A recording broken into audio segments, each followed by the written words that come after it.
I got it. You got it?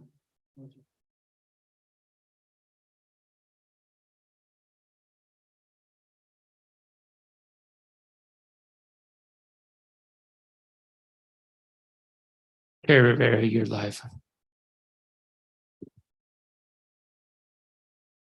Thank you. You still need a few more minutes, Director Wheeler? There's a lot of feedback on these mics.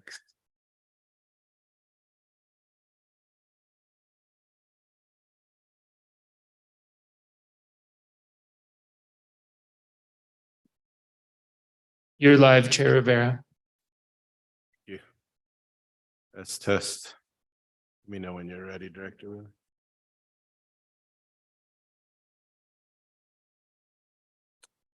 All right, let's call the Public Works and Utilities Committee meeting for May 30th, 23 to order. Have a roll call, please.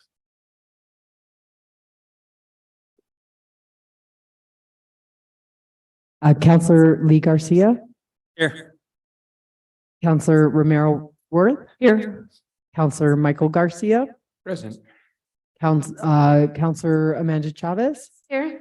and Chair Rivera. Here. Thank you. You have a quorum. Mr. Chairman. Chair, the volume sounds kind of loud, doesn't it?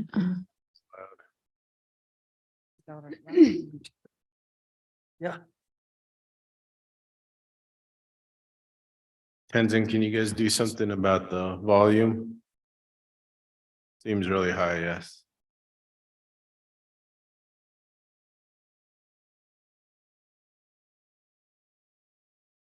And Director Wheeler, are you ready? Because we have approved the agenda and then consent. I don't know if you need a. I'm ready, Chairman. Staff has no changes to the agenda. Anything from the committee? Move to approve. Second. Motion for approval in a second for the agenda. Any further discussion? You know, all those in favor signify by saying aye. Aye. Aye. Any opposed? Seeing none, motion carries. Next, approval of the consent agenda. Any changes from staff? No changes from staff, Mr. Chair. Anything that members requested to be pulled? Members did not request anything to be pulled. Okay, anything last minute from committee members? Move to approve. Second. For approval of the consent agenda with a second, any further discussion? You know, all those in favor signify by saying aye. Aye. Aye, any opposed? Seeing none, motion carries. We're on to presentation informational items. The first is introduction of the new Public Works Parking Division Director, Mr. Steve Caspin. Director Wheeler. Thank you so much, Chairman, and members of the committee. We're really happy to introduce you to our new Parking Division Director, Mr. Steve Caspin. He's relocated to Santa Fe from Vancouver, Washington, which is a suburb of Portland. Steve has many years of experience with parking systems, and he's really hit the ground running in assessing the situation, spending some time at our weekend and evening events, reading the resolution for the new employee discount parking program. We're just really happy to have him here to lead the team in our parking initiatives. And I'll let Steve say a few more words about his background. And Thank you, Regina. Nice to meet everybody. So I thought maybe it'd be good to share some of my priorities coming into this position. So the first one is going to be assessing the program and making and implementing improvements. The second one is making sure parking during events runs as smoothly as possible, especially during the egress, which is the exit. Number three, make sure the garages are clean. And number four, resolution 2022-63, introduced by Councilor Chavez, which is the employee parking program, the employee permit program for employees who make $21.71 an hour or less. And my goal is to implement this within the next 6 weeks. So those are my goals. Thank you for the introduction, Regina, and I look forward to working with all of you. Thank you and welcome. Any questions for Mr. Caspin, Council Romero Worth? Thank you, Mr. Chair, and welcome, Mr. Caspin. Appreciate that introduction. I also just want to make you aware of a program that we passed probably a year, maybe it's been two. It's a nice big moth flying around. It's called the LIFE program. And I did have a calendar hold in my calendar to review that, and it actually lined up this week. And of course, the person who, our legislative person who put that in the calendar has since left the city, but I just want to make you aware of that program. And maybe we can touch base with how things are going and what that's about. But I also just want to make sure you're aware of it. So look forward to talking to you about that. Thank you. Thank you, Mr. Chair. Well, welcome, Mr. Caspin, and looks like you have hit the ground running. You've already identified some of the issues with the parking structures themselves, so look forward to seeing how you're going to deal with those and how we can move forward in a positive direction. So thanks. Thank you, Director Wheeler. Next is the update from Wastewater Management Division, Mike Dozier.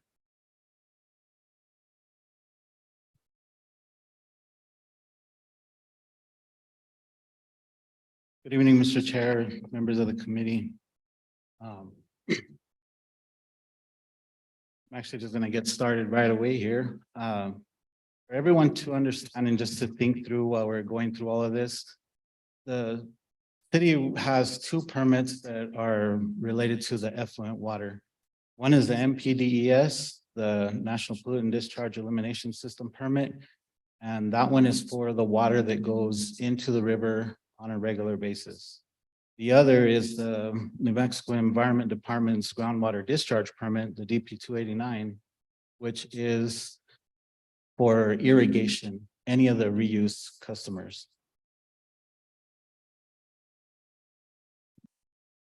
So on March 27th of this year, we experienced a line break that was down for about 4 days before we could bypass it. The line was a waste line. It is the line that we take old sludge and remove it from the process to send it to the digesters.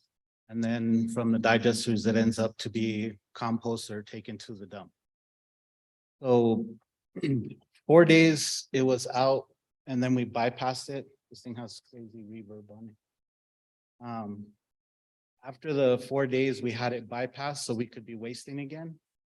On a normal basis, we waste about 75,000 gallons of sludge a day. So in a 4-day period, that's 300,000 gallons of sludge that instead of wasting just goes back into the process. Now, when part of the process is running and you're not wasting, it's just going around in circles in those large basins that you've seen before that are just, they have the brown water in them. The actual aeration basins that are running in there. If you look at the corner of the screen, you can notice that there's a picture of a rusted pipe with holes in it. The actual pipe was rusted from the outside in, instead of being something that, you know, on a regular basis, you would think it would deteriorate from the inside out instead because of what you're passing through the pipe. Well, instead, it was the outside in, which leads us to believe it was either a bad piece of pipe when it was installed, or it was possibly the coating was scratched or something when they actually installed the pipe. Because on either end of the pipe, there's two elbows, one that's about 3 feet under the ground and one that's about 22 feet under the ground.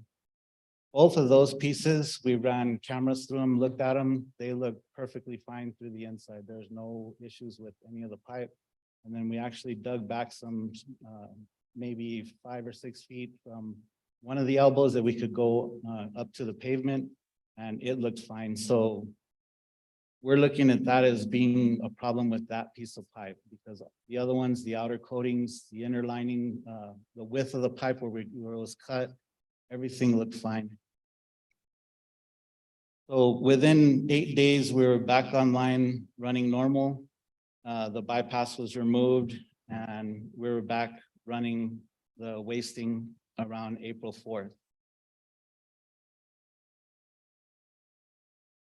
So the biggest issue is the one that I'm talking about of 75,000 gallons of sludge that we waste in a day. So with those 4 days, putting the 300 back, there's a number we go by of knowing how much sludge we have in the system, and it's a milligrams per liter amount. So we regularly run around the 2,500 range during this time of year. We were up into the 4,000 range. It pretty much not wasting. You figure the 7,500 we didn't waste, and then everything on top of it when we're trying to waste now back to the 7,500, it just kind of compounds and builds up. You're building these bacteria by the hour. It's not like something that takes days or weeks for it to actually grow. So they're just multiplying like crazy consistently. Well, what that does is it causes bulking.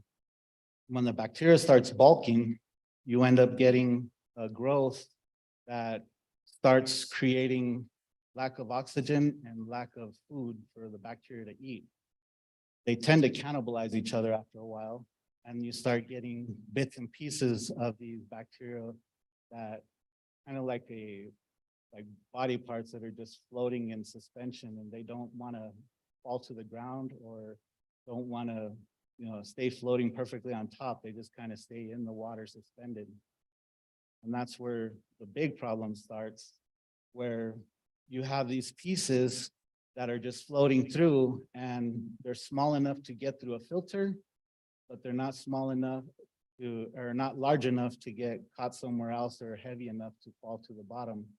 And we don't have anything that can take that out in this facility.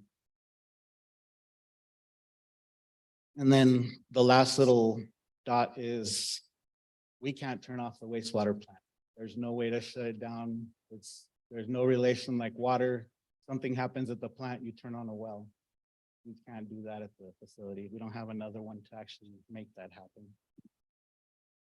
So the creation of these parts and pieces that are floating around will cause them, they can group up, and then something as small as an E. coli can be hidden inside of the group. When the group passes through a filter, it doesn't catch it because the filter is only meant to catch 10 microns, not 1.8 or 0.8 microns, which is the size of an E. coli. If it's covered and coated with this other bacterial bodies, then as it passes through, it goes through the UV, and it's kind of like you putting on clothes and wearing a hat. The sun doesn't get to your skin, doesn't do anything to you. So now that bacteria, that E. coli, got past the UVs without being pretty much sterilizes what you do. You make it to where UV makes it to where they cannot reproduce. So once that gets into a sample, if that one gets in there, one of those dots could mean your sample becomes to a growth of, say, 1,000 colony forming units, instead of, if it wasn't there, would have been, say, 100 or less. So now part of the problem is what we have to filter anything out is the disfilter. At 10 microns, it won't catch an E. coli. It won't pass, anything smaller than that 10 microns will pass right through it. It was never meant to catch E. coli or anything of that nature. And you get we call it a pin flock or a dot in the water that crosses through.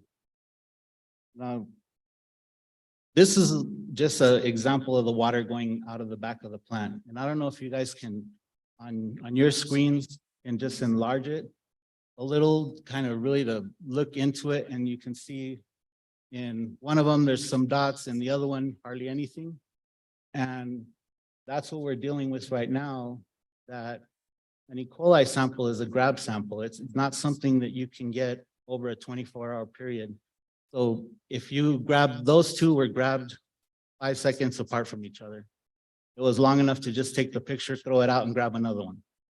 So that little dot is what is the problem. Once it gets into that vial and you're doing your sample, it's a 24-hour sample at night. It passes through in incubation, and then you read the plate to see how many dots are on there, and that's the amount of colonies you have. So just that one little dot with a covered E. coli can be the growth in your sample, cause the issue. Now, the two permits are only different and more stringent in one than the other for the fact that basically the discharge permit, you're going to say like the golf course. Well, the golf course sprinklers will aerosolize that water. And if somebody was to be walking through there or something, you want it to be low enough in any kind of indicator organism to hope that you don't end up with something, say like a virus. If it's in an aerosol and it's, you're walking by and the spray hits you, it could get into your eyes, your mouth, anything. You have no idea. The other thing is, if the course is still wet and you're going through, well, then you could have the chance that, say you pick up your ball and then wipe something off your mouth on the side or something. So that is always a more stringent permit for that fact, that there's the chance of the ability that somebody could have, contact in some way with that water. The difference in the MPDS permit is going into the river. The waste treatment plant is just a hyperextension of nature, what nature would do to clean water. So the river is doing the exact same thing. It's got bacteria in it that can kill other bacteria. The river's moving, so it's always passing through. Whenever it's not under trees or any sunlight's hitting it, you're getting UV disinfection. Also, slime grows on rocks that actually cleans water. So you have all the same things that we're trying to do and create. It's happening in the river at the same time, just a little slower. So that's the only reason that I would see any reasoning why they would have a higher amount on the river than going to, like, say, through a pipe where there's no disinfection, there's no other change. It just gets turned into a spray and put over grass or whatever it's doing to irrigate or water some area. So the modified air, we're already doing that. We've already got to the point where everything but the E. coli, all of our other parameters are all within. Engineering reviews, we've had multiple engineering reviews that have gone through, and they keep coming back to the same thing, as agreeing with us that it's a problem of the dead particles that are in there. Wasting the sludge at the maximum. So 7,500 is our maximum. You can't go higher for the fact that you lose the detention time in your digesters, which is basically 15 days. So you need the sludge to be in there to break it down better. The other piece is you need to keep a temperature. It's like a human stomach, so it has to stay in the 100-degree range constantly. So if you add too much cold water to it or cold fluids to it, it'll start, the temperature will go down, and your digester can basically go sour, is what they call it, and that would be way worse than what's happening right now. We did a complete deep clean about 2 weeks ago on a Friday. That deep clean has to be done. We were out there about 2:30 in the morning and pretty much done by 9 a.m. So that's pretty much the timing of when we do anything at the wastewater plant, when it has to do with taking down areas or cleaning something, just for the fact that that's the lowest flow. So we wouldn't do it in the middle of the day because everybody's using the restrooms or showers, anything like that. So it's always flowing. So we have to do it usually about 2:30 in the morning to about 9 a.m. is our area when we're cleaning out basins or working on anything. That's our low flow times. So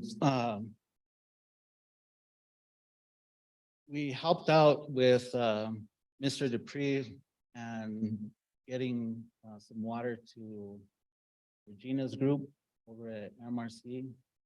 There was some connections that needed to be made along that area, and we had some on-call contracts that we helped out with to get that work done. And then the last thing is adapting the 2 million gallon tank to try to get chlorine to start up reuse for at least 2 of the customers, because they're actually connected to that tank. Now, that one's still a work in progress because we're waiting for the chlorine to come in from Albuquerque. We have the piping and the dosing system set up. Once that is complete, we have to test it and prove it to the state to see if they'll allow us to make that a discharge point. And I'll stand for questions. Any questions for Mr. Councilor Lee Garcia? Thank you, Mr. Chair. Thank you, Mr. Dozier, for the presentation. Obviously, a lot of us, I remember touring a facility in Las Vegas when I was in college and walking over the tanks and really going through the whole process. It's not just as easy as putting some Clorox in a tub and separating. There's a pretty huge process to it all. I think first question I had in regards to the pipe that was the problem. So that was identified as the only problem that we had that contributed to the situation that we're in. Yes, it was. And since then, we've gone through the rest of the pipes, or, you know, have we gone through a thorough investigation of other potential issues that we may run up against? On what we can get to. So a lot of the pipes are either buried in the ground or connected into a system that's running at the moment.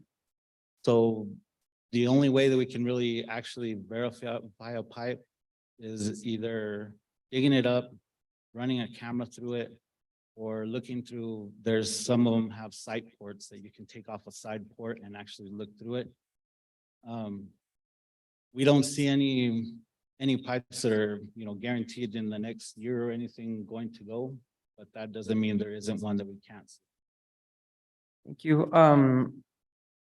When my understanding is our waste treatment plant was built back.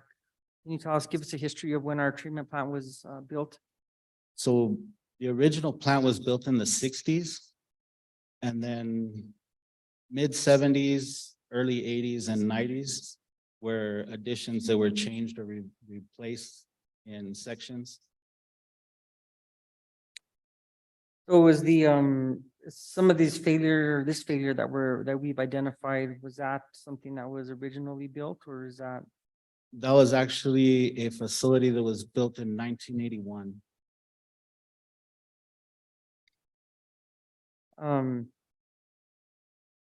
Yeah, because obviously this has caused quite a bit of an issue, not just, I mean, for our plant, but if we're looking at our future, our waste treatment is going to be a very integral part of not only the return flow pipeline, but the growth of our city. And we projecting that this plant will be able to sustain the amount of development and growth that our city is currently experiencing and will experience in the next 10 to 20 years. So in the current conversation with Mr. Dupree, now that he's taken over, we're looking at, we would like to phase in a new facility at some point, but for now, currently, we're trying to find better filtration for the tertiary treatment that is basically the disfilter area. If we can get some better treatment in the back area there, we feel that it would be more a guarantee that we wouldn't be back in the same issue in another year. So identifying the issue of, you're talking about the screening? Basically, yes, the screening. So more robust filtration such as MBR, like membrane style filters, would pretty much guarantee there'd be nothing in the water under about maybe a micron, which would be less than what even E. coli is. And so obviously, we're probably already making steps towards identifying a step process to get to that point where we need to address this issue. Right. We have the master plan currently starting, and then we also have our UV disinfection being reviewed and redesigned. So with that, with both of those, we've already told the contractors that we'd like them to explore how to get the membrane systems in there. In addition, so then to the membrane systems, what does walk me through process of regular maintenance for this facility in terms of what we're looking at. Because a maintenance schedule, and I'm sure you're doing it, but how will that allow us to either catch something like this before it becomes an issue? Or not? So the hardest part of trying to catch even a piece like this, you get to the point where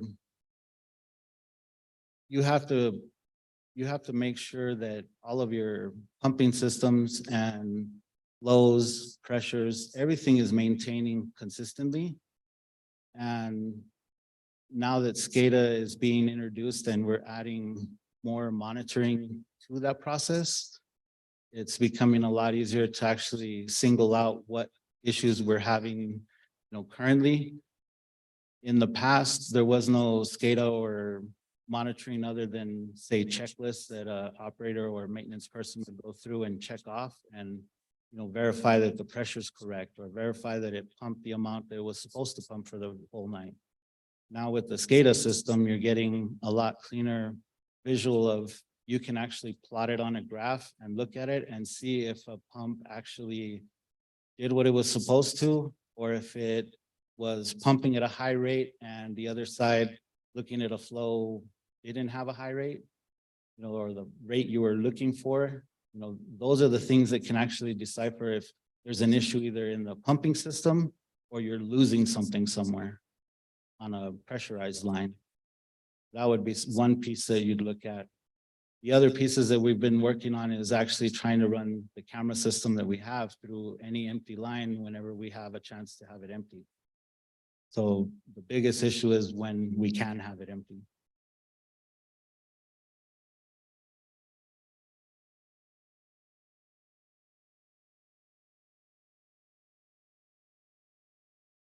It's not necessarily the demand. It's when you're running the system to take anything offline for even 4 to 5 hours, there's repercussions for it, just like this break happened.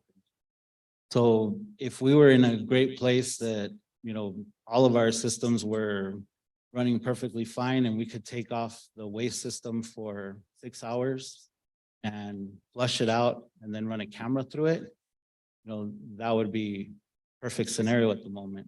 But right now, we're not in a good spot yet with our wasting. When it's caught up, we can do it.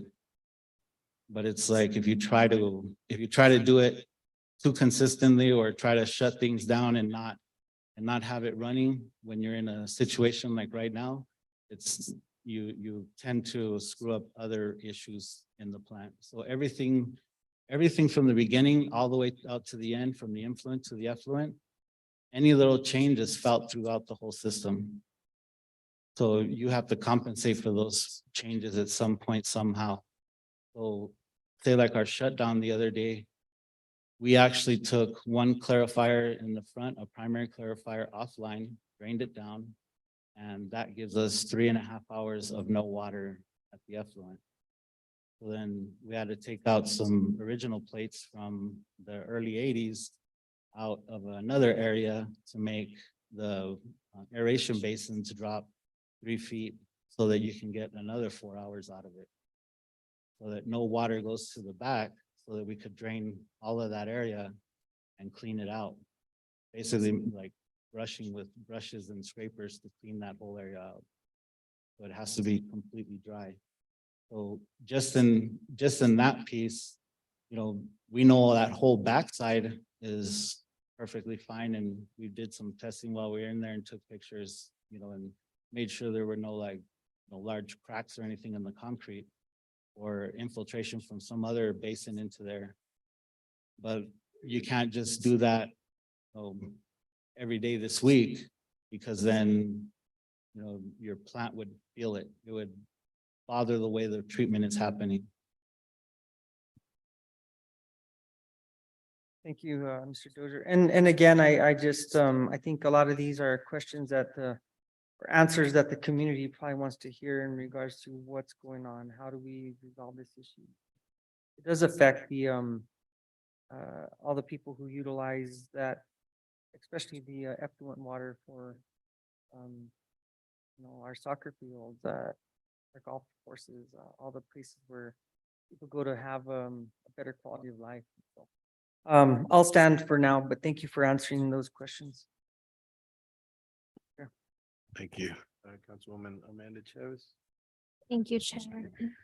So I have similar questions. It's so loud.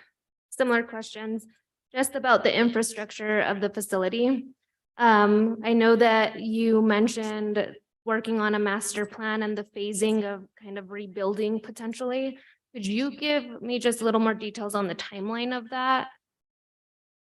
Do you have a time? Is there a timeline yet? Councilor Chavez, it's really hard to estimate that timeline. So in 2020, right as COVID was hitting, we were trying to start all of this and make it actually follow through and happen.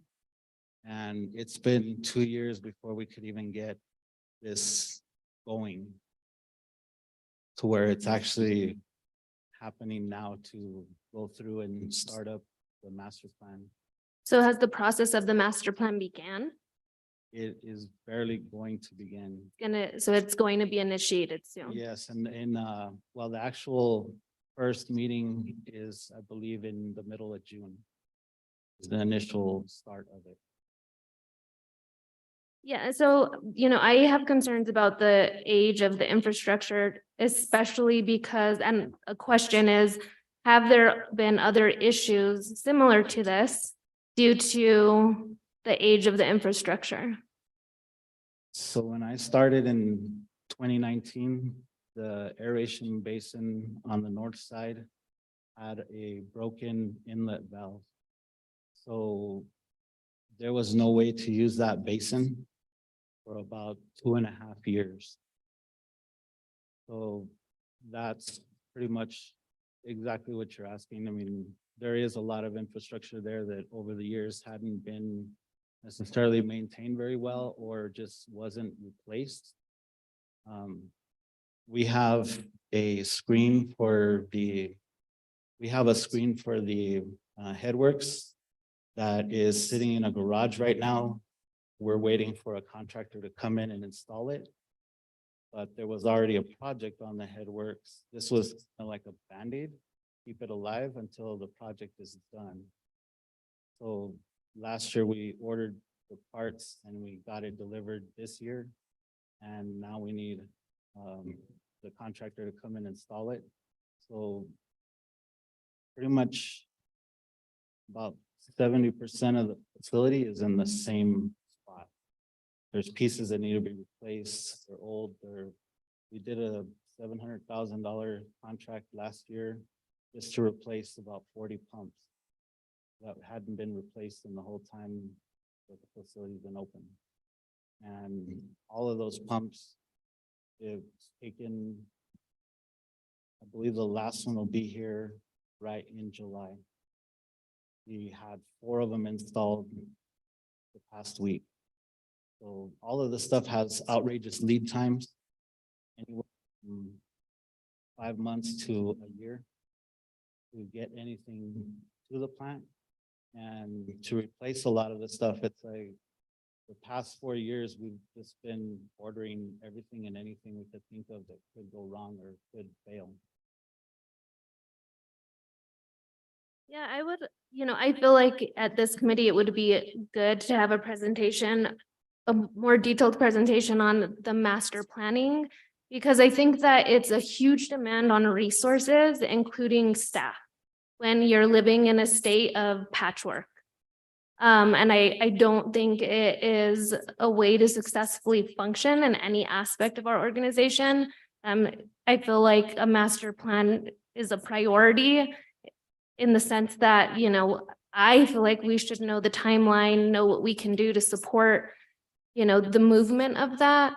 Because I imagine the stress that has been felt in just trying to anticipate what could go wrong based on the age of the infrastructure and, responding to fires constantly is not a good state to be in. And I feel like that may be, I'm guessing that that is slightly similar to how you all are existing over there, which I think is a concern.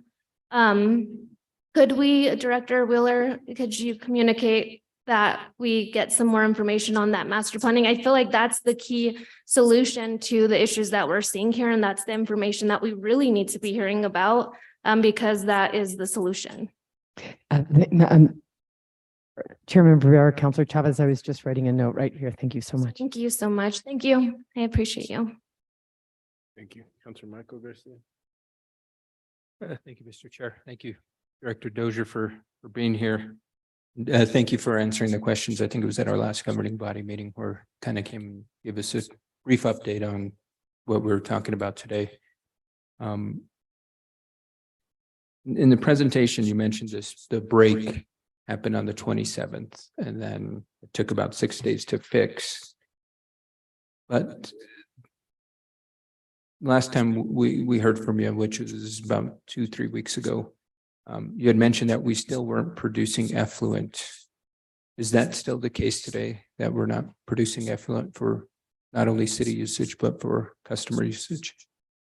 Councilor Garcia, that is, yes, we're not producing any effluent at the moment. Okay, so going off of that date of the 27th, we roughly 55 days that we haven't had access to this. And I guess, obviously, it's a major concern regarding we're not able to produce that because the facilities are in dire need. And I think my colleagues have kind of covered that. The flip side of the coin is the impact on the city, because we utilize the effluent to water our grasses throughout, whether it's MRC or Marty Sanchez. And I don't know if you have the number now, but I definitely would like to get the number in regards to throughout those 55 days. What is the total usage and amount of gallons for each of those facilities that we're utilizing, that we previously had used effluent, or I would say any facilities that the city of Santa Fe utilized effluent for, because we are now using a different source of water, which comes at an additional cost to us. And the second part of that request is to have the cost breakdown given in regards to what ultimately is it going to be costing the city to maintain the field usage. And I know there's some agreements where it comes at no cost, but at the end of the day, it still is a cost to the city to produce the usable water. But then there is non-agreements, and I believe it's with, for example, Marty Sanchez, where if effluent's not available, we need to use water, and that comes at a cost. And so I would like to have the breakdown of number of gallons used that we've had to use that's not effluent, as well as the cost ultimately that the city is going to have to pay, because even though the city is the producer, from my understanding, we still have to pay the bill in some instances for the production and use of that water. So I know it's a big ask, and I don't expect you to have that info, Mr. Dozier, but I definitely would like to have that information. Wheeler, did you have? Thank you so much, Chairman. Councilor Garcia, actually, we've been very closely watching that and calculating those exact numbers. So, excuse me, so the 3 facilities that the utilities team has been ensuring that continue to get water in this outage of effluent are Swan Park, the ball fields at MRC, and the golf course. Those 3, before it got hot and dry, were using about 500,000 gallons a day. Now that it's hotter and drier, we're using about 1 million gallons a day to get all of those facilities covered every single day of the week, 7 days a week. Right now, we're using the really great work that Mike mentioned was done by our new utilities director, Dupuy, to hook up, get us the ability to use raw water and treated water. So whatever is available at different times. So we're using a combination of raw water and treated water at all those facilities, and we're coordinating closely with Las Campanas because they're in the mix. And so, yes, that's the amount of water is 500,000 gallons a day until probably about a week and a half ago. And then we had to go to 1 million gallons a day for the temperatures. Okay. And I still would like the number breakdown. I appreciate the kind of ballpark. I can give that to you. That's our operations, not Director Dozier. So I'll get Okay. to that for sure. And then the dollar amount, because there are some facilities where we don't have that kind of friendly agreement where we provide it at no cost, but then there is the facilities where it comes at a cost to the city. This is all from our utilities department that's been providing water to these facilities. So you're telling me it's coming at zero cost. Cost to utilities to generate the water. I think one of the things you can look at is what does it cost BDD to make drinking water? And so that's a cost. So they're making an extra 1 million gallons a day of water from the drinking water plant right now for these facilities. Okay. Because it was my understanding that we didn't pay for the effluent, but when it comes to higher quality water, we have, even though the city makes it, we still have to pay for it. And that was my, There's not a specific agreement that establishes those terms, I should say. okay. Thank you for. Thank you, but I'll get you clarification. the exact numbers of water use. Okay, thank you, Director Wheeler. So to circle back to, I guess what's allowable through EPA. And as you mentioned, Director Dozier, that it differs on the usage. If it's going on a grass, it's got a higher threshold, where it's going into being pumped out into the river, it's different threshold. I guess my question is, because I thought from my understanding, are we out of compliance in regards to the threshold for the river disposal of the water? Councilor Garcia, not for the river, it's just for the irrigation water. Okay. And so that's why we haven't been utilizing this water for grass, but we're not out of compliance, whether it's federal or state requirements in regards to That's the state requirement for the discharge to irrigate. Is the one that we're out of compliance for. which one is the one we're out of compliance for? The DP 289, the state, And that's for river or for water or for irrigation water, for reuse water. Okay. Thank you for that. So the water that's going into the river, it's not out of compliance No, by any means. Okay.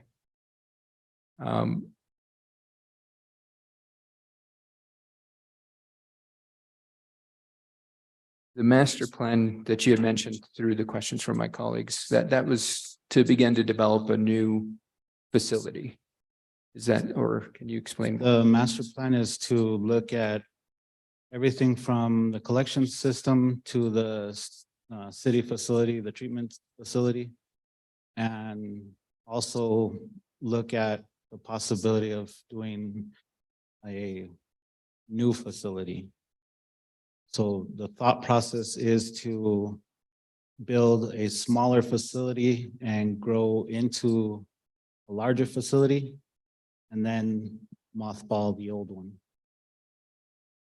Just for the fact that a smaller facility can be built faster and you can take the load off of the current facility. So build a smaller facility and then, That can do, say, half the amount of treatment and start that facility, but build it to be expandable to create a larger facility in the end. why wouldn't we build a brand new big facility on the offset? That way we can address this issue once and for all and kind of hopefully. So that's where the master plan would look at.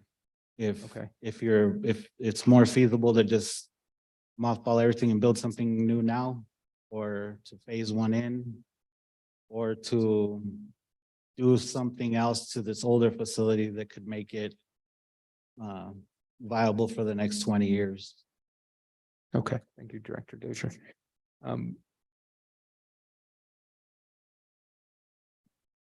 I guess I'm agree with my colleague in regards to getting an update on the master plan, because I think it might be in our best interest to just begin to start looking at developing a brand new big facility, given that 70% of the current facility is very outdated. And this is a challenge that we've incurred, at least since I've been on the council, and it predates that. And because a facility is going to be heavily relied on for the proposed return flow pipeline, I don't think it's in our best interests or the taxpayers' best interest to put all our eggs in the basket for a facility that has a 70% outdated infrastructure. We should brand new pipeline, brand new facility. That way, as things kind of break with maybe the pipeline, things, it's, to me, it's would be the best use of taxpayer resources. But I think the question is then, at what price tag does that come? And where does the city get the resources? But I think that's the best bang for the buck for the taxpayer dollar, given the current situation that we're in. So I guess, Mr. Dozier, I appreciate the updates. I know there's been reports in the media, a couple, regarding the wastewater treatment plant. One thing that I would ask is that, and maybe this goes to Director Dupuy, that the council gets updated regularly. It's extremely frustrating when we read information in the newspaper and we haven't been briefed on a matter. Because what immediately happens is constituents reach out to us seeking seeking answers for their questions. And if we haven't been briefed, we don't have any information. And especially in a critical matter like this, where it is a public health issue. Because what would happen in the instance where we can't release some of the water because it's exceeding the requirements to be released into the river. And I think there's been a lot of concern, not only from residents, but from downstream users, and allowing for not only the council, but for the public to fully be aware of what's going on, and knowing that the city is working to address these challenges would be very helpful. And not read it in the paper, have it come from the government, not from the media. I think we need to be proactive in this instance. So if you would please share that with Director Dupuy for me. With that, no other questions. Thank you, Mr. Chair. Appreciate the responses, Director Dozier and Director Wheeler. Thank you, Councilwoman Romero Worth. Thank you, Mr. Chair. And thank you to my colleagues for the questions. So the issues started with this plant, I believe you said March 27th. And 8 days later, you had it running back normal, Yes. correct? And that, when you say it was running normal again, what exactly do you mean by that? So Councilor Romero Worth, the running normal means the facility was actually wasting again at the full amount. We were able to waste that. Okay, and when you say that, that means that when the full amount it would waste at, where does the 7,500 gallons of sludge we waste a day fit into that? Well, that is the full amount that we can waste. So that gives us our 15 days in our digesters, and it also keeps our temperature in the 90-degree range, 98 degree. Okay, so 8 days later, we were back to doing the 7,500 days of waste. Yes, I'm sorry, 7,500 gallons of sludge we wasted a day. That means that's normal. yes. Okay, that's helpful. And then I guess to be clear, there are two permits, and some of this I think is for maybe the public and for constituents who's been asking. So there are two permits. One, as you said, is the NPDES, which is that's the Environmental Protection Agency permit. Yes, And then the other one is the New Mexico Environmental Department groundwater discharge permit. yes. And it's the New Mexico Environmental Department groundwater discharge permit that is still out of compliance. And that's the one that regulates effluent and the one that we need to have it compliant so that we can use our effluent on the 3 facilities that were noted, Swan Park, the ball fields at MRC, and the golf course, correct? Yes, that is correct.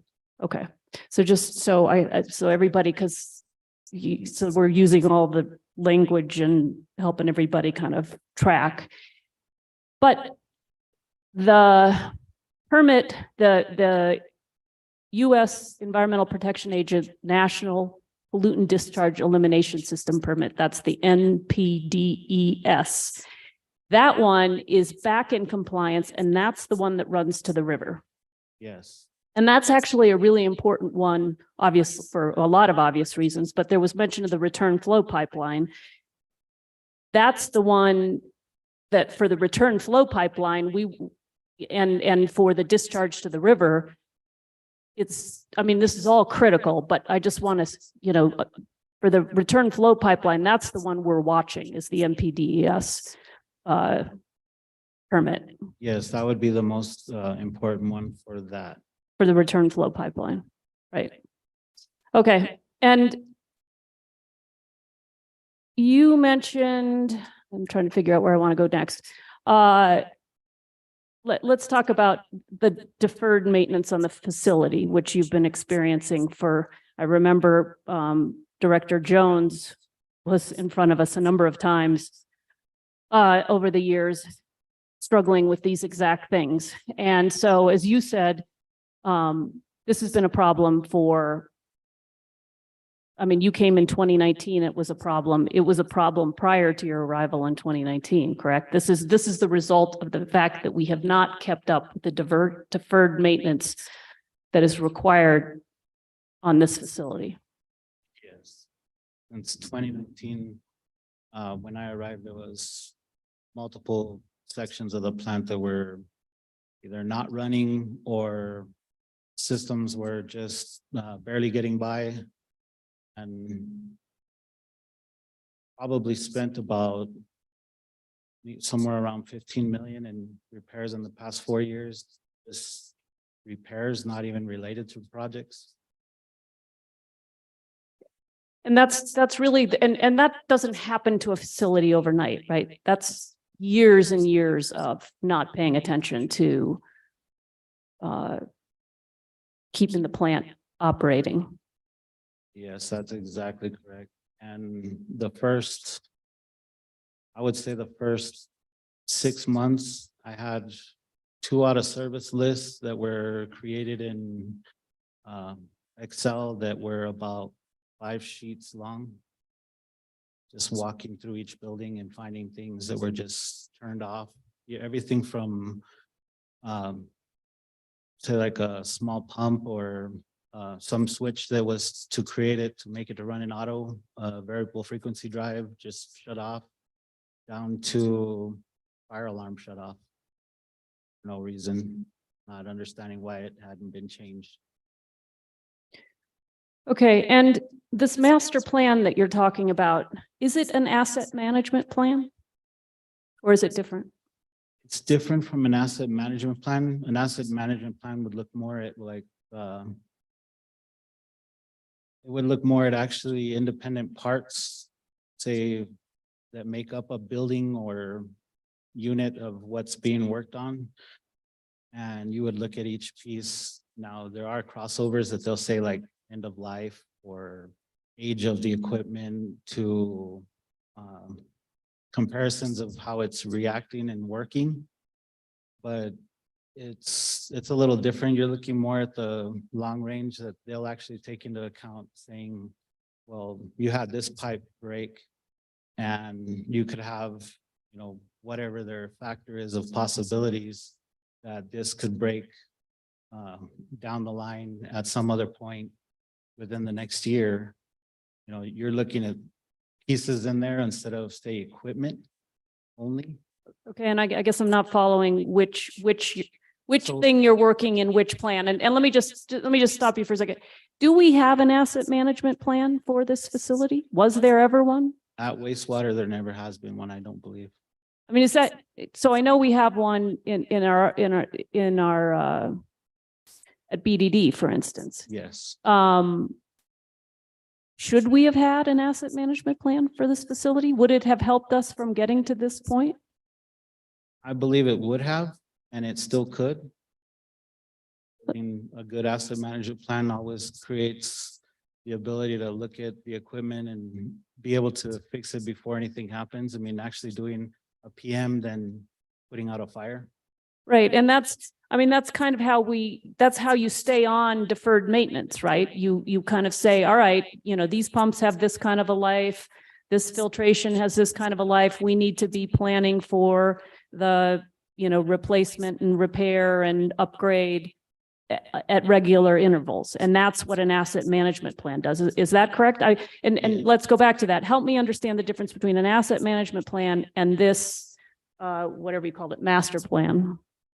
So currently, just to explain where we're at on asset management, any of the new equipment put in is now getting added into a maintenance software and going through actual, in 300 hours, the oil needs to be changed, or whatever the equipment preventative maintenance is. Now, an asset management plan is looking more at the actual equipment and the assets that are there, not necessarily the pipelines or something as simple as when the last time that the road was actually repaired. That just having a road repaired and not having a pothole that fills with water that some big equipment drives over every day, causing problems in the lines that are inside of the ground underneath. That's something that an asset management plan wouldn't really be looking at. But a master plan would be looking at the holistic view of everything that's going on at the plant and what's working, what's not, what's good, what's not, what's still outdated, or what's something that could be updated. So if there was some way to go through and say, update 4 different parts of the plant and you could guarantee that it's not going to have an issue for the next 20 years, that would be something that master plan would be looking at.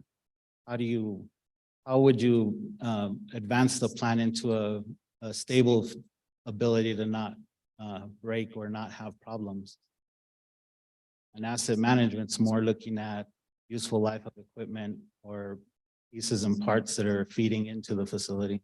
So we kind of need the master plan first and potentially a rebuild or a new before we can get to an asset management. Kind of a merge in between the two at the same time would probably be the best. Okay. Are you talking about that? Yes. That's just another thing that we put in all of these pumps and parts that we're replacing. I mean, we have that screen that we're going to replace also. And if we're not taking care of it, we're just going to be in the same boat in a few years. Right. Because nothing was taken care of or fixed like it should have been. And you mentioned software that's helping track the things you're replacing now. I mean, I assume now that I have a better understanding of the difference, that would possibly feed into an asset management plan. Yes, it would. Okay.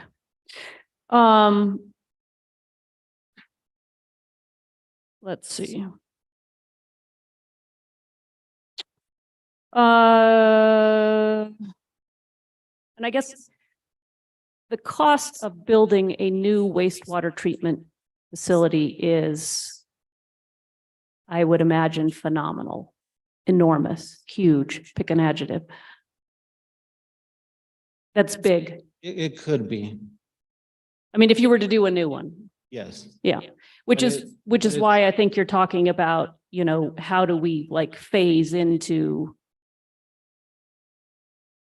upgraded facility? I think that's part of where Mr. Dupree was coming from on the phasing piece.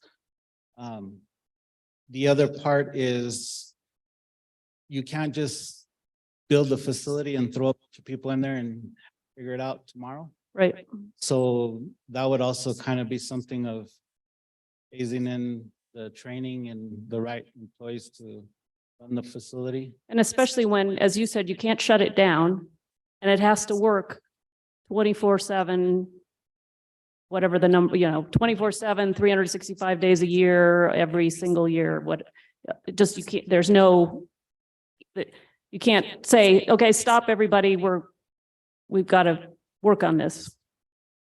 There is a no flush notice, so. We have written one before. But the actual thing with the facilities too, even if we did build a new one, it would have to be, at least probably a 6-month span Mm-hmm, to get all the bugs out and make sure that you're not gonna have any issues Mhm. before you were to go and actually take another one offline.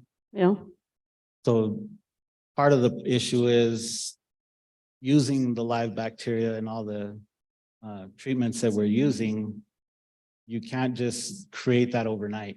right. So, and then there's not really many facilities anywhere near us that could give us a large enough, what we call a seed, to actually seed the plant and get it going. So you'd have to at least keep the bacteria and everything living for, I would probably even take it a year before I would actually take something offline and shut it down. Yeah.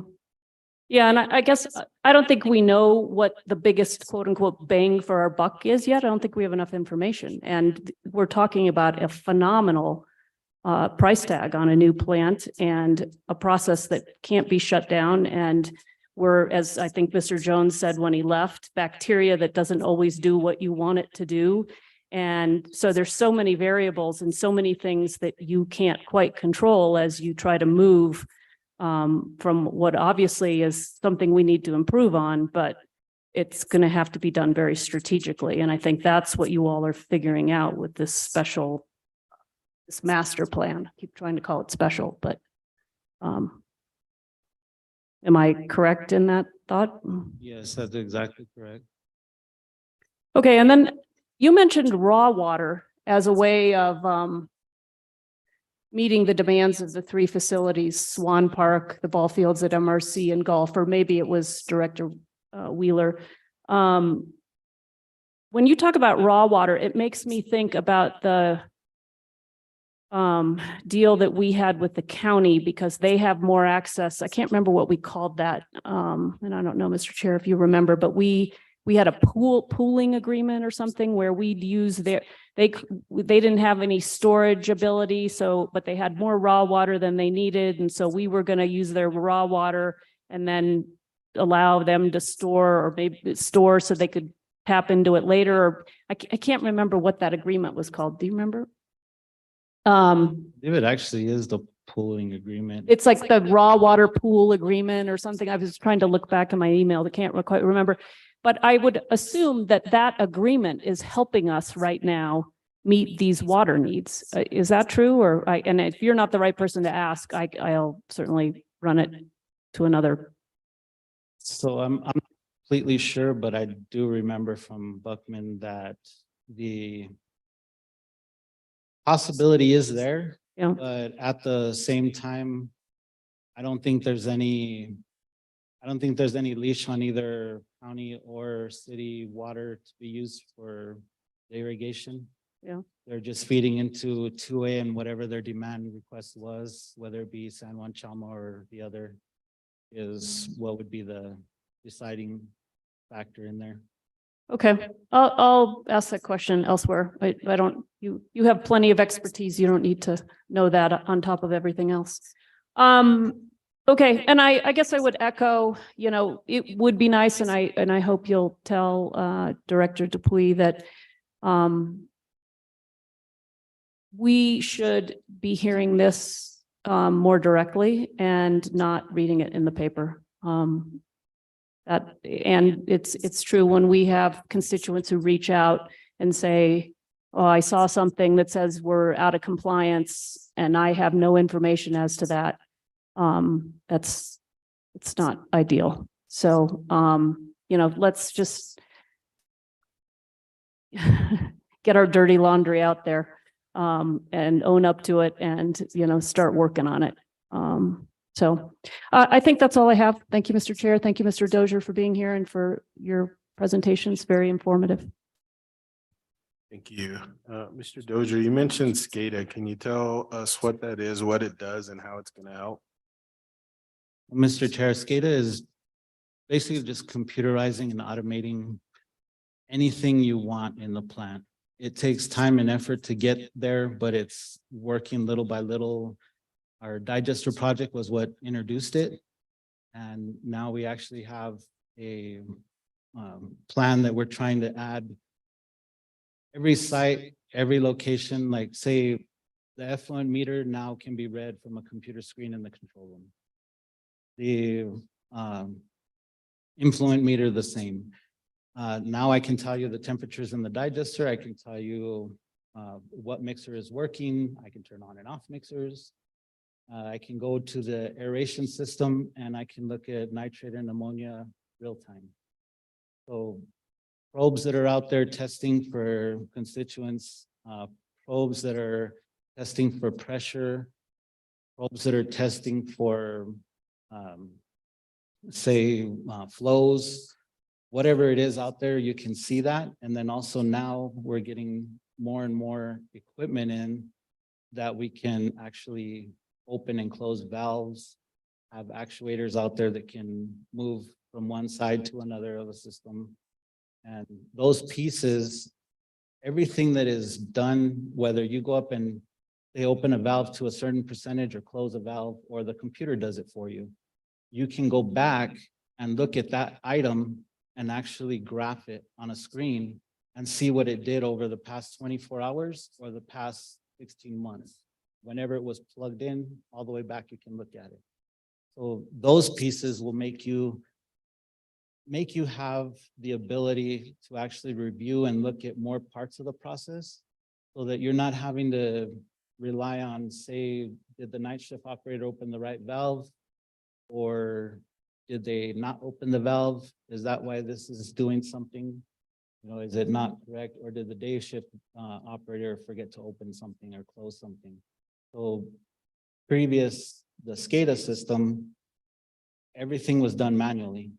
If you wanted to change the air in one of the pieces of the aeration basin, say the APAS, you want to change it, somebody went outside, turned the valve 10 turns or 15 turns and looked at a little dial and said that should be about 30% open.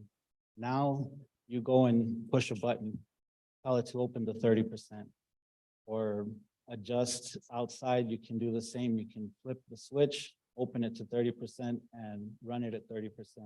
If you want it to be controlled out there, you put it to one side of a switch. If you want it to be controlled by the upper person in the control room, you switch it to the other side.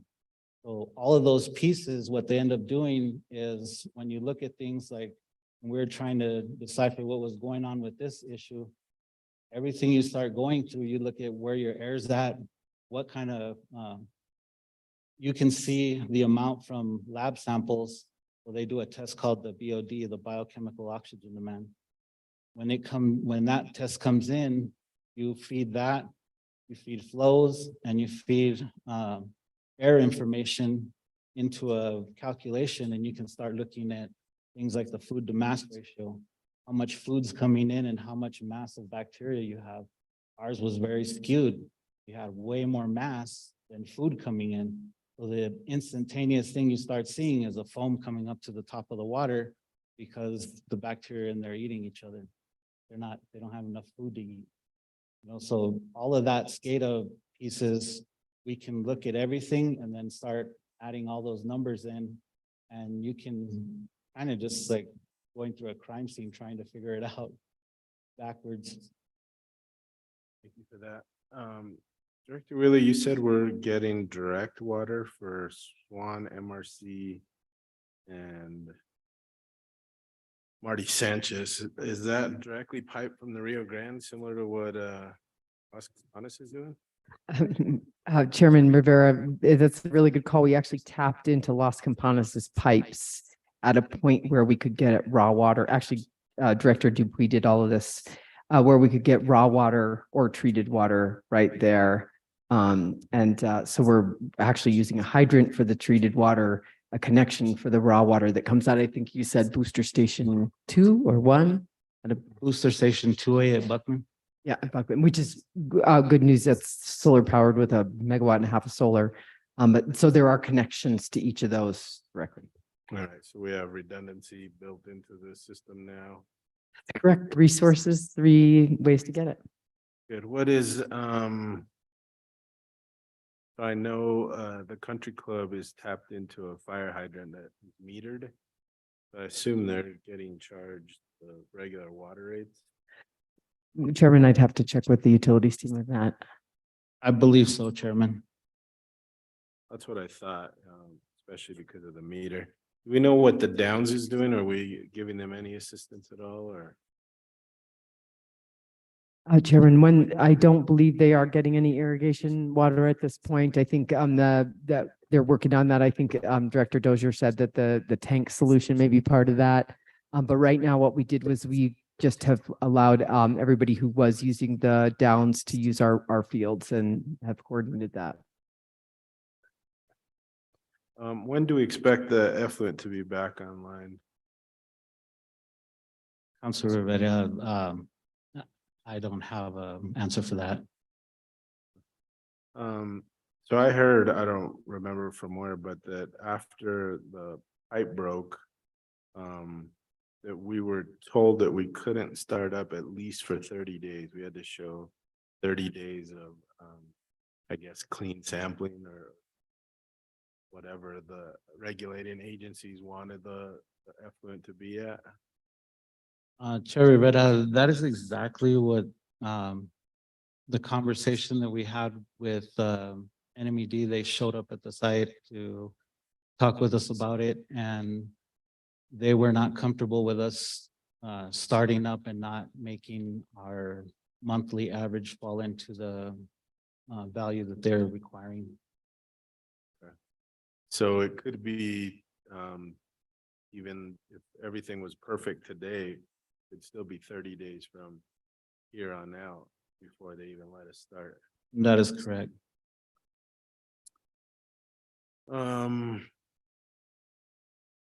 I think that was it. I think my colleagues asked the rest of the questions. And again, with future communication, I did communicate with Director Dupuy to email all the counselors. I gave him a sample of Director Jones's previous emails, and that never happened. So I'll include you on any future ideas. I guess if I think counselors need to hear about something sooner, I'll include Director Wheeler as well, and hopefully we can make sure we get something out before it gets to the point where we start hearing from constituents that are upset because kids can't play soccer at the Downs or something else is going on. Mr. Chair, I would appreciate that if you did include me. And then also, I see a very big interest in the master plan. I don't know, I don't think all of you could, but if any of you would like to maybe have one of you go and even be in the first meeting, just to talk through your concerns and what your thoughts are for the group that's doing the actual master plan, I think that would be really valuable. I could send you the date when we're gonna have it. Yeah, let all the committee members know, and we'll make sure that we don't have a quorum there, but we'll communicate amongst ourselves and see who wants to and who can be there. Thank you for that. Appreciate it. Any other questions for Director Dozier? Thank you, Director. I know you got a tough job, and thank you for being here to give us the update. Thank you. All right, we're on presentation C. Thank you for your patience. Update on Watershed Academy Youth Crew, Rich Schrader.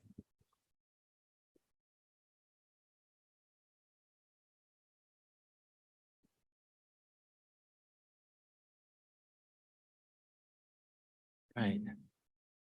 Get this rolling. Good evening, Councilor Chair Rivera and city councilors. I really appreciate your opportunity to present on Watershed Academy.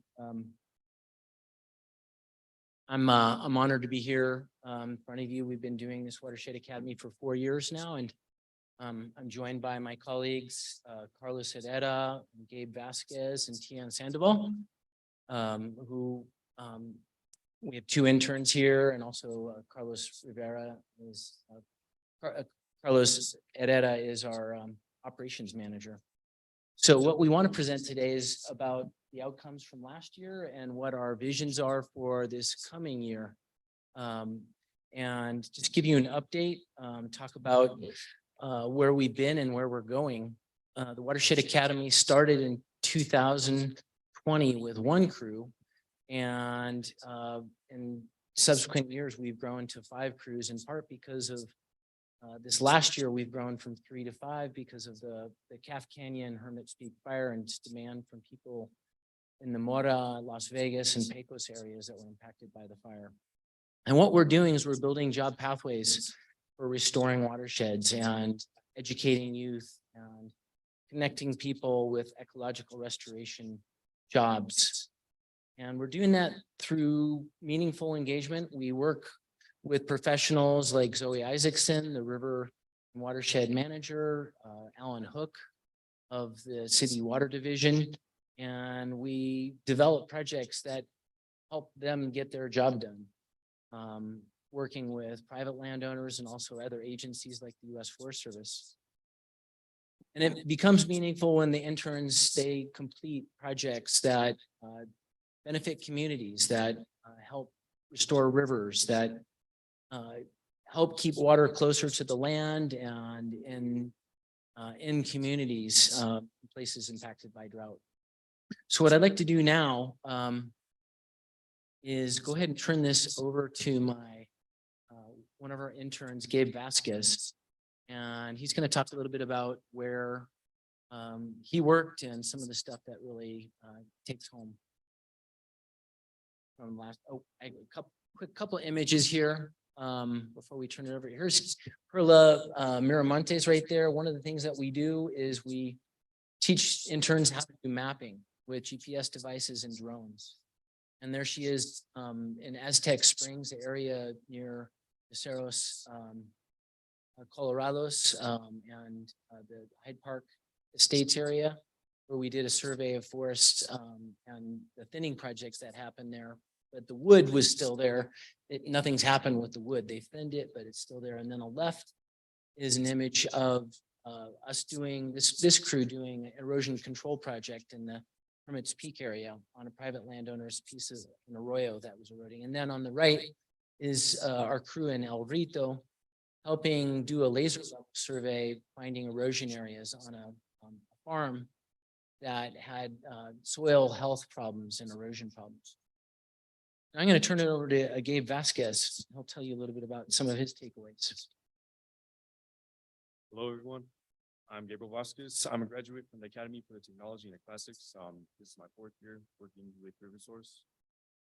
Some things I've taken away from this program are work ethic, showing up on time. Sorry, on labor. Gabe, can you get a little closer to the Sorry. mic? That's all right. So basically, work ethic, showing up on time, and hands-on labor. Knowledge of watersheds, knowledge of nature, but also knowledge of communities. We worked with the people of San Ildefonso Pueblo. They were having a program out of there with the younger children. So we basically taught them how to fish, and we taught them about the watersheds as well. And some of my topics that I've done in this program are benthic insects and forestry at Aztec Springs. So I'm going to start off with benthic insects. To analyze how healthy a watershed was, the crew would spend time searching for benthic macroinvertebrates. We would use a key which portrayed all the possible benthic macroinvertebrates that we would see, as well as their pollution tolerance. We would also conduct a series of tests on the water, such as pH, temperature, and turbidity. Leading on to the Aztec Spring risk fuel load, we completed observations of the trees, species, and data collection on the forest structure. We also conducted ground fuel lines, performed drone flights to better characterize the area. So now I'm going to pass this on to my colleague, Tian. Good afternoon, everyone. My name is Tian Sandoval, and this will be my second year working with RiverSource. So last year we were able to work up and down. Yeah, you get a little closer to the mic as well. Okay. So last year we were able to work up and down various parts of the watershed. We were monitoring, we were collaborating, and we were also gaining her firsthand experience working outdoors. Over the course of the internship, we were able to work with different schools, with different youth, and we were also able to work with many notable individuals to help target environmental issues in our watersheds, such as those affected by the forest fires of the summer of last year.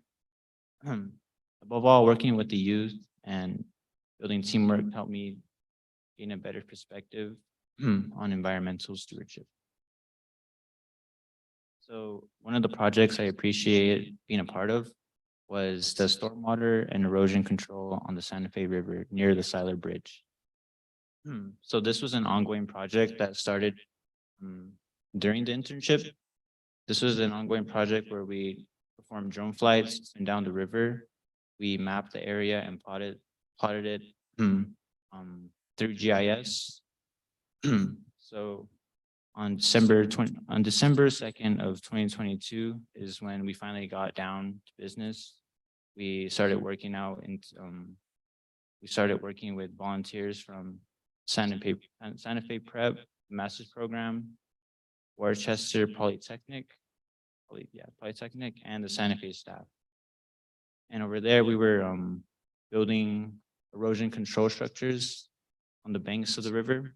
We were implementing media lunas, rock rundowns, and we even raked in native seed and some sunflowers. So we did all this to prevent erosion on the riverbanks.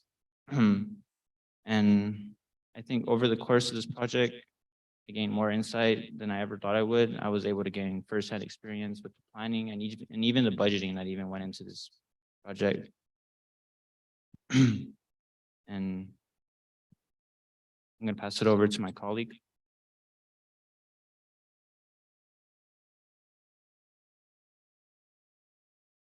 All right, guys. Well, I would like to thank you guys for having us here and providing us this opportunity to share a little bit about the story of the Watershed Academy, what we do, who we are. We're very excited for this summer to be able to expand our Watershed Academy. But one of the hardest things of accomplishing the goal of a Watershed Academy is the need for institutional and financial support. This project, the Watershed Academy, helps us find projects, or we have a lot of help finding projects that align with the importance or need for our Santa Fe watershed to be healthy, but also to be able to help the city of Santa Fe in some of the things that they need to be done.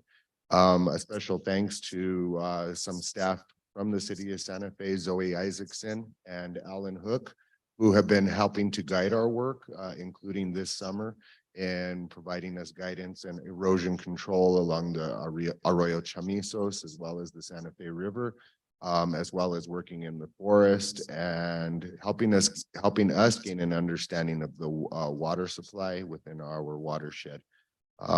Any type of funding that we get helps us recruit, hire, train, and supervise the youth, such as those here today, and also be able to pay them for their hard work that they do within the watershed. The cost of keeping one intern busy for one day is about $250 today per day.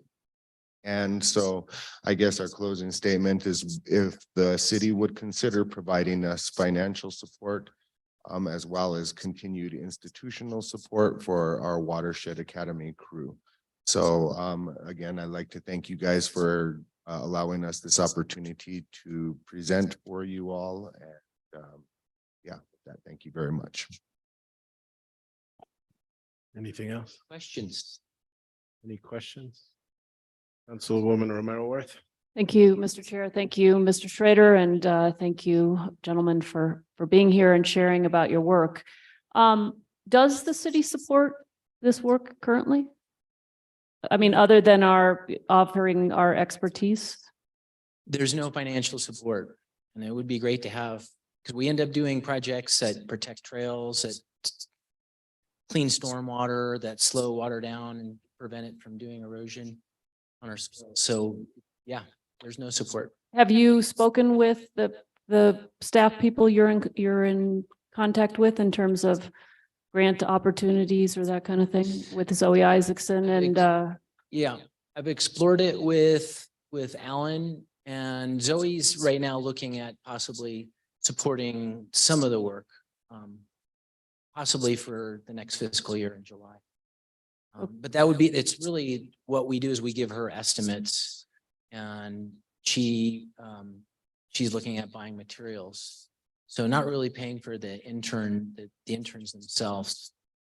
So, yeah. So, and Alan's looked into it, but we haven't been able to figure out how to do that yet. The water division. okay. And in your, in the packet material here, you talk about River Source wants to share your 2022 experiences and findings and ask for institutional financial support to hire and train youth in Santa Fe. In addition to your cruise plan for Mora, Pecos, El Rito, and Penasco areas. I'm curious, I know that because of the fires, you know, there's huge problems with ash. Curious, have you all been, have you encountered that, or do you have methods that help address that? Are you working with that at all, or is that not, I mean, I know that's not the issue in our watershed. No, but But- it is, if you look at on the image on the far left right there, there's a rock structure right there that watershed was hit by Ladue, by the fire pretty badly. Okay, What that's gonna do is it's gonna slow that water down. So the ash, it's creating this depositional pocket that's gonna let the ash settle and incorporate into the soil. So yeah, we do that kind of work where we can create structures that create those depositional areas, and it keeps the bigger waterways and the acequias more free of that ash. right, which I think is the enormous challenge. And, you know, since you are working to build careers and knowledge and technical ability in this area, it seems like ash is going to be, unfortunately, because of that big fire and maybe future ones, a big part of our technical need. And so I just curious kind of what you know and what you're doing in that area. Yeah, there's ways to address it on smaller scales. I mean, I think like the city of Las Vegas had just let a lot of the bigger first flows pass. Yeah. Can't really treat that water cost effectively. Yeah, it's a very tricky problem. Okay, thank you. Thank you for being here and thank you for your work. Appreciate it. Thank you. Councillor Lee Garcia. Thank you, Mr. Chair. Appreciate the presentation. So you mentioned costs of about $250 per intern per day. How do you derive on the $250? Like what's Well, entailed in that? it's about $140 per intern per day. And then we've got to buy tools, we've got to pay for our workers' compensation insurance, we've got to work with people like Zoe and Alan to set up projects. We've got to go into the schools and recruit the students, and then interview them, hire them, supervise them, and then I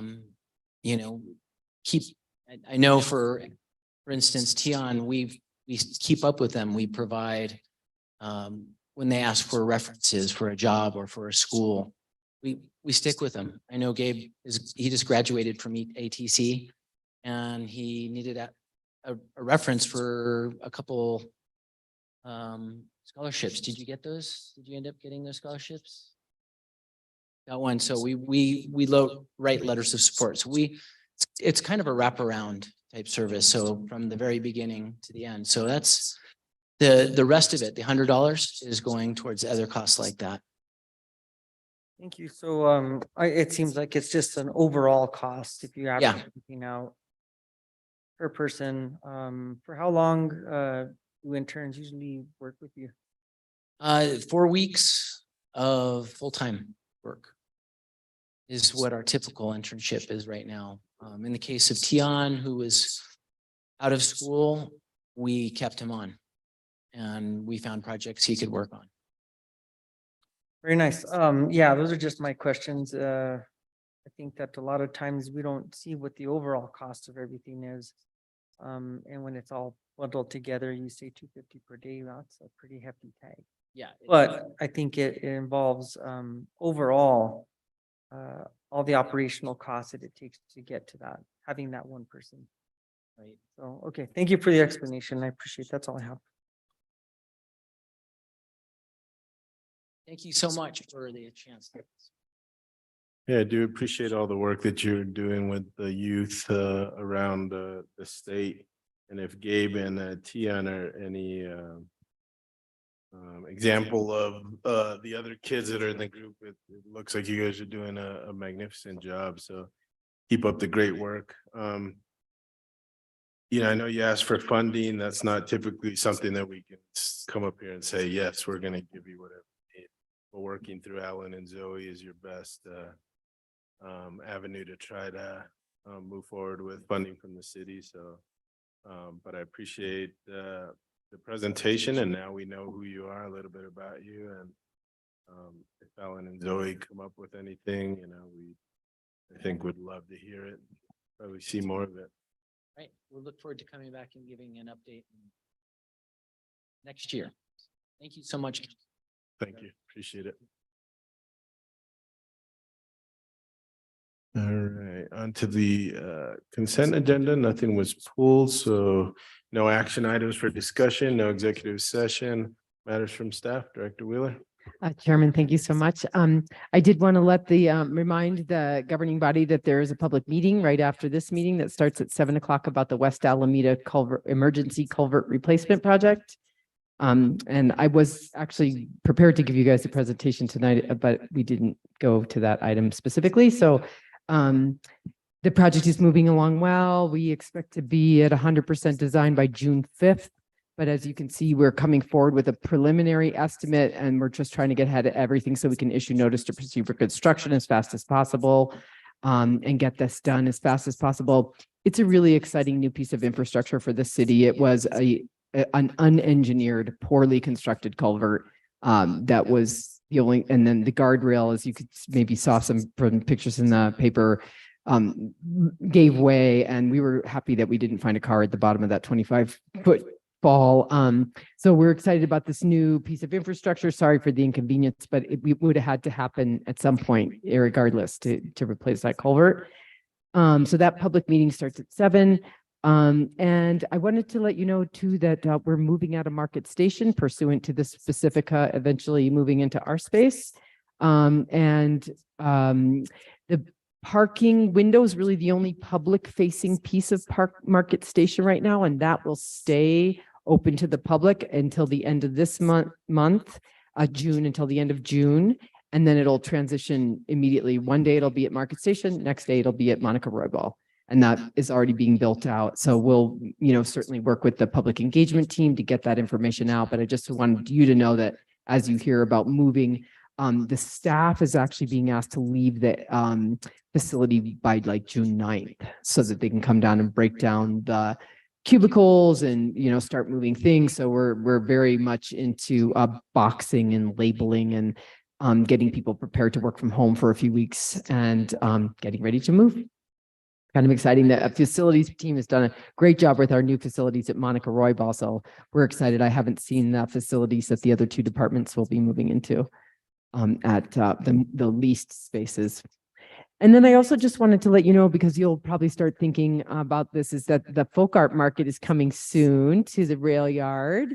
And the cross-functional team, largely of Public Works, but all kinds of people from across the city, of course, right? But fire, police, parking, special events, they meet frequently and are working out all the issues to really do our best to make that a really successful event.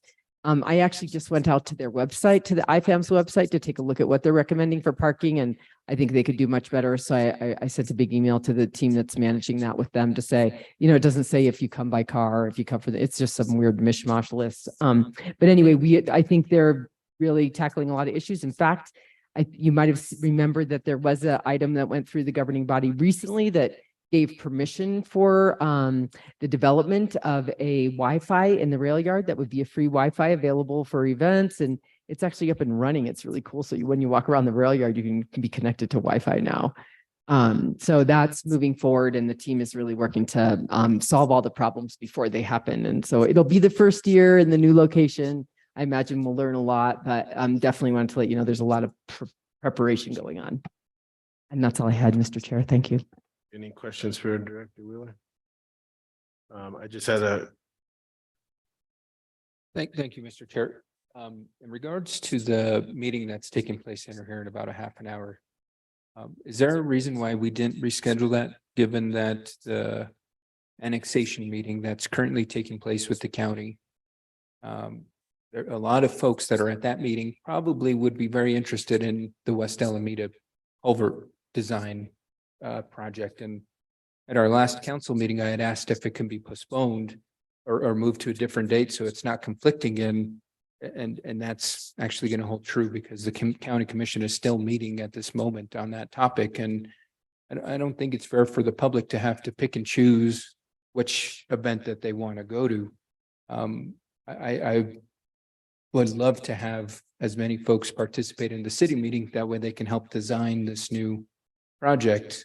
But from what I've heard from a lot of folks, that their priority right now is attending the county meeting. So I think it doesn't serve the public when we have competing interests. And was there anything that prohibited us from maybe moving this to Thursday when there's not a competing county meeting going on? Chairman, Counselor Garcia, no, not that I know of. I wasn't responsible for scheduling it. And I hear you. I thought that would be a concern. But just so you know, it's information only. There is no opportunity for input. This is a highly engineered fixture. It's based on a future cross section of the roadway that is generally as big as we can make it. And so there isn't an opportunity for input. It's really just an opportunity to learn about what we're doing and how to stay informed and to really help people understand what happened and what we're designing and when that'll be done. From my understanding of the notice, that there was going to be an opportunity to ask questions because it. Yes, questions, yes, but not input to the design or anything. Okay. Yeah, But still, I would consider that input in Okay. regards to folks being able to be engaged and learn more about the process, have questions answered. And Sure. in the future, I would hope we just have the public's best interest in mind and not schedule competing meetings, especially on two topics that are very deeply impacting our community at this The moment. same neighborhood. Thank you, Director Wheeler. Thank you. Appreciate it. I was gonna ask about that as well. The other thing that I wanted to, while you're dealing with parking issues for the International Folk Art Market. When we had larger events there, when the rail yard first opened, there were many parking issues with Allery Street, all those streets behind the rail yard. People were parking, blocking driveways, parking on both sides of the street. People couldn't get through, large vehicles couldn't get through. I don't know how to address that, but I imagine with an event that big, we may have similar issues. So if they can start thinking about that, I think that would be great. Thank you, Chairman. We have done a lot about that. We have the residential parking permit zones is what's there now, and that works really well. We've gotten people to, we've enforced it heavily during farmers market days. And so people now adhere to that. But boy, I think you're right that for IFAM, it's going to be a whole different amount of pressure. So thank you for bringing that up. Director Sin. Thank you, Chair Rivera, members of the committee. I just have a couple of quick things. Just wanted to tell you about a really successful rapid hire event. ESD and wastewater management partnered together, and we had a 2-day rapid hire event on site at our offices. It was very successful. It was the first time HR had, helped do a model like that on site. And I think it was really good for attracting people to come in both on a work day and a Saturday. So we were able to draw from people with different kinds of schedules and things like that. ESD had 10 operator positions, and we offered 10 with 1 on the waiting list. We know statistically that not all of those are going to come through. So We're at 8 now, but that is still really amazing. So if we bring in 5 or 6, it's still a really successful event. Wastewater filled all of their entry-level positions. The only ones they didn't fill were, I think, a couple of certification required, which they, those are unicorns as they call them. So it was really successful for both divisions, and also thanks to HR and ITT for, having big support for that. Also, because this is a holiday week, remember trash goes the next day, but that really brings to mind the next holiday, which is right around the corner, and that is Juneteenth, and that'll be the first time we celebrate that. So we need to do a little more outreach to the public, and I'll work with constituent services and our own people to do that. But I also just kind of bring that up because the whole city will be closed, and so just keep that in mind, and any help you can give or suggestions you have, or reminding people that this is the first time we're celebrating that holiday. And that's it from Public Utilities. Great, thank you. Any questions for Director Stone? See none. Matters from the committee? See none. Matters from the chair? I have nothing except our next meeting Monday, June 12th.